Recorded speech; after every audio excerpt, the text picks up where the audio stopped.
ओम नमः शिवाय। ओम नमो भगवते वासुदेवाय। ओम देवकी सुत गोविंद वासुदेव जगतपति देह में तनियम कृष्ण त्वाम अहम शरणम गतः। अथ श्रीमद् वाल्मीकि रामायण प्रथम खंड बालकांड अष्टचत्वारिंशः सर्गः।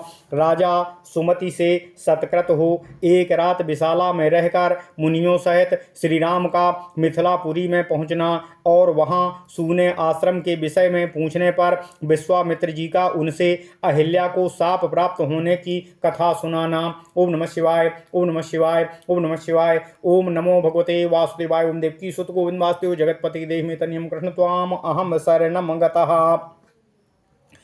पृष्ट्वा तु कुशलं तत्र परस्पर समागमे कथान्ते सुमतिर्वाक्यं व्याजहारो महामुनिम्।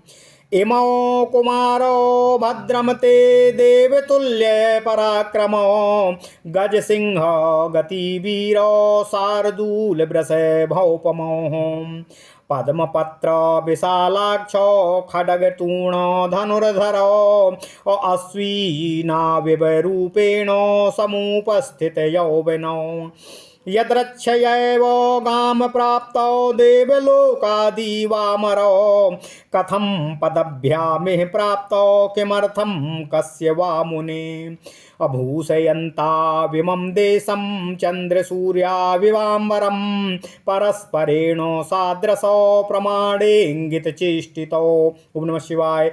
किमर्थं च नरश्रेष्ठो सम्प्राप्तो दुर्गमे पथि बरायुधो वीरो श्रोतुमिच्छामि तत्त्वतः तस्य तद्वचनं श्रुत्वा यथा भृत्यं न वेदयत सिद्धाश्रम निवासं च राक्षसानां वधं यथा विश्वामित्र वचा श्रुत्वा राजा परम विस्मितः। ओम नमः शिवाय। ओम नमः शिवाय। ओम नमो भगवते वासुदेवाय। ओम देवकी सुत गोविंद वासुदेव जगतपते देहि में तनियम कृष्ण त्वाम अहम शरणम गतः। अतिथि परमं प्राप्तो पुत्रो दशरथस्य तो पूजयामास विधिवत सत्काराः महाबलो ततः परम सत्कारं सुमते प्राप्य राघवो उस्य तत्र निशामेकां जगमतुर्मिथिलां ततः ताम दृष्ट्वा मुनयः सर्वे जनकस्य पुरीं शुभां साधु साध्विति संसन्तो मिथिलां समपूजयत। ओम नमः शिवाय।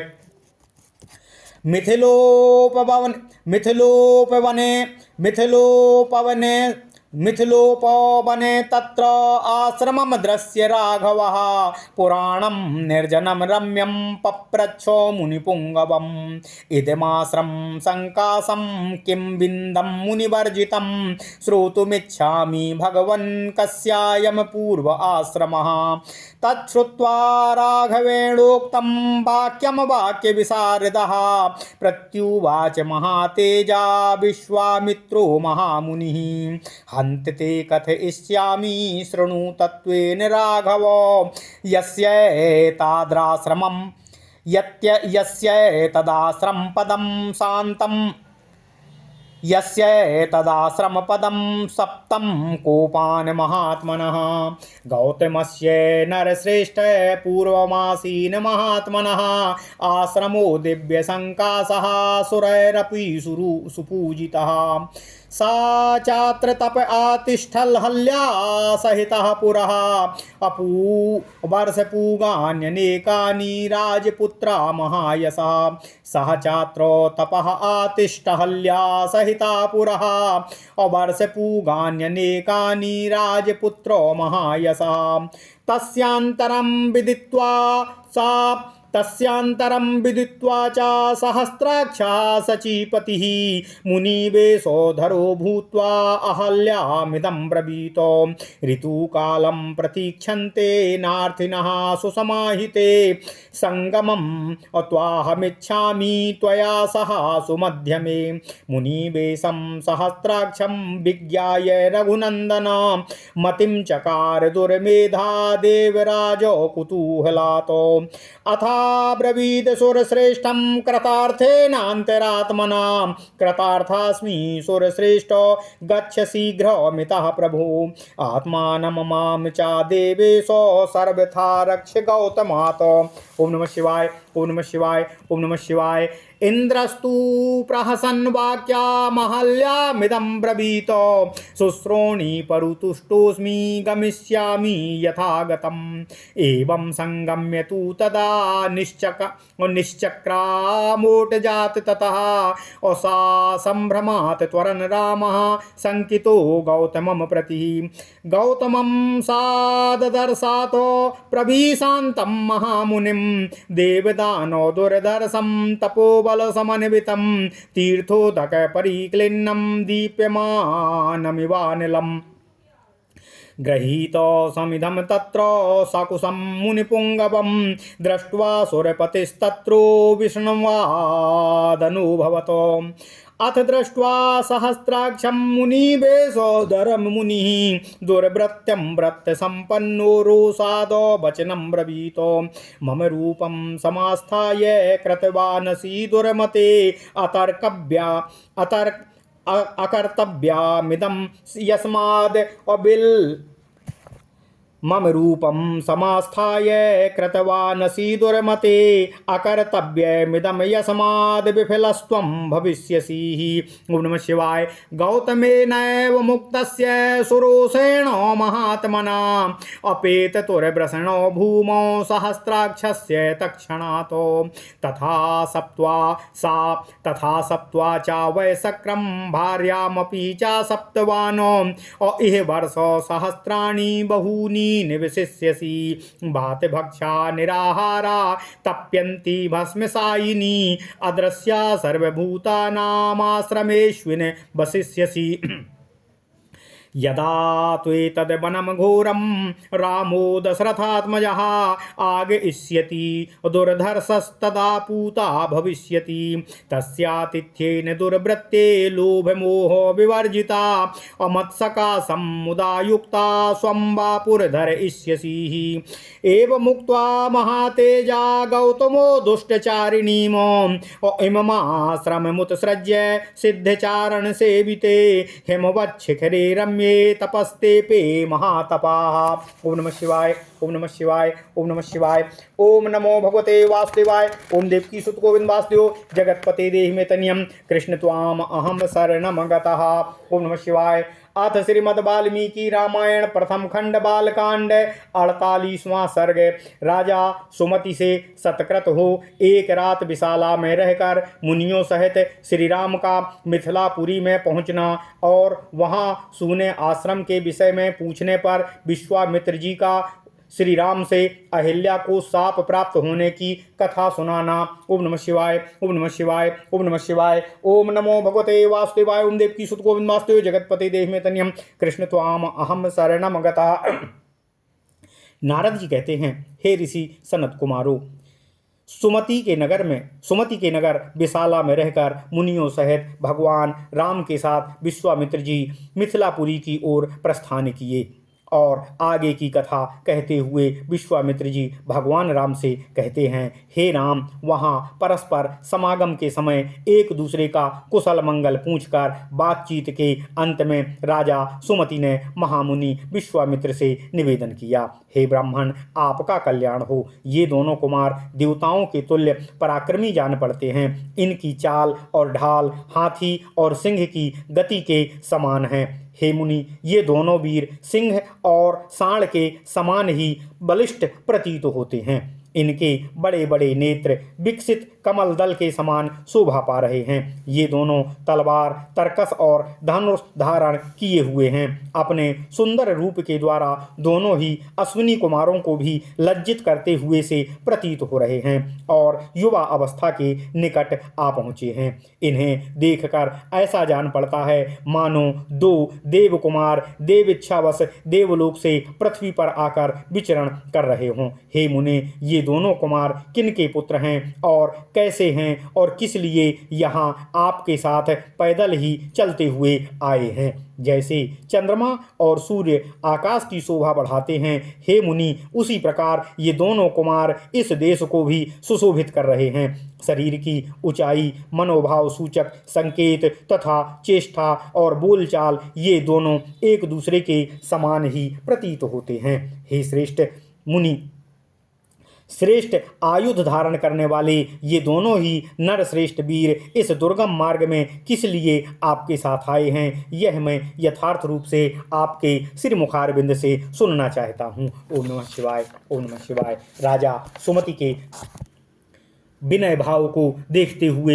उनका यह वचन सुनकर विश्वामित्र जी ने उन्हें सब कुछ वृत्तांत यथार्थ रूप से निवेदन किया। सिद्धाश्रम में निवास और राक्षसों के वध का प्रसंग भी राजा सुमति को यथावत रूप से कह सुनाया। विश्वामित्र जी की बात सुनकर राजा सुमति को बहुत ही विस्मय हुआ। उन्होंने परम आदरणीय अतिथि के रूप में आए हुए उन दोनों महाबली दशरथ पुत्रों का विधि पूर्वक आतिथ्य सत्कार कर पूजन किया। सुमति से उत्तम आदर सत्कार पाकर वे दोनों रघुवंशी कुमार यहाँ एक रात रहे और प्रातःकाल उठकर मिथिलापुरी की ओर प्रस्थान कर दिया। मिथिलापुरी में पहुंचकर जनकपुर की सुंदर शोभा देख सभी महर्षि साधु संत कहकर उनकी भूरी भूरी प्रशंसा करने लगे। मिथिला के उपवन में एक पुराना आश्रम था जो अत्यंत ही रमणीय होकर भी सुनसान सा दिखाई दे रहा था। उसे देखकर श्री रामचंद्र जी ने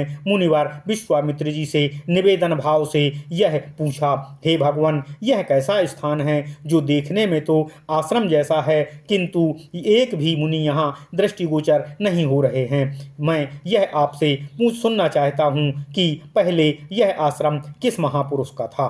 भगवान श्री राम का यह प्रश्न सुनकर प्रवचन कुशल महातेजस्वी महामुनि विश्वामित्र जी ने इस प्रकार उत्तर दिया, हे रघुनंदन, हे राम, पूर्व काल में यह जिस महात्मा का आश्रम था और जिन्होंने क्रोधपूर्वक इसे शाप दे दिया था, उनका तथा उनके इस आश्रम का संपूर्ण वृत्तांत मैं तुमसे कह रहा हूँ, उसे यथार्थ रूप में सुनो।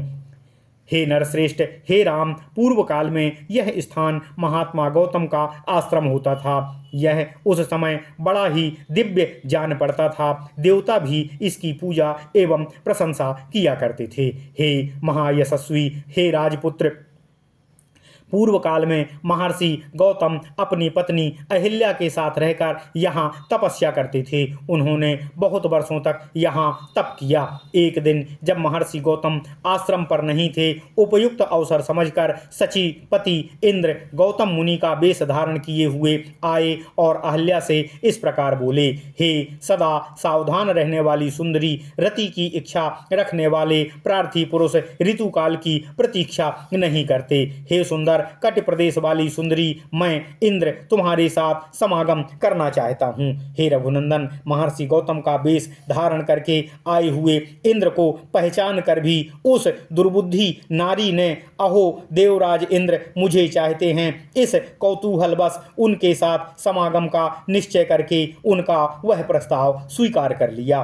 रति के पश्चात उसने देवराज इंद्र से संतुष्ट चित्त होकर कहा, हे सुरश्रेष्ठ, मैं आपके समागम से कृतार्थ हो गई। हे प्रभु, अब आप शीघ्र ही यहाँ से चले जाइए। हे देवेश्वर, महर्षि गौतम के कोप से आप अपनी और मेरी भी सब प्रकार से रक्षा करने में सहयोग करते हुए प्रस्थान कीजिए। तब इंद्र ने अहल्या से हंसते हुए कहा, हे सुंदरी, मैं भी संतुष्ट हो गया हूँ।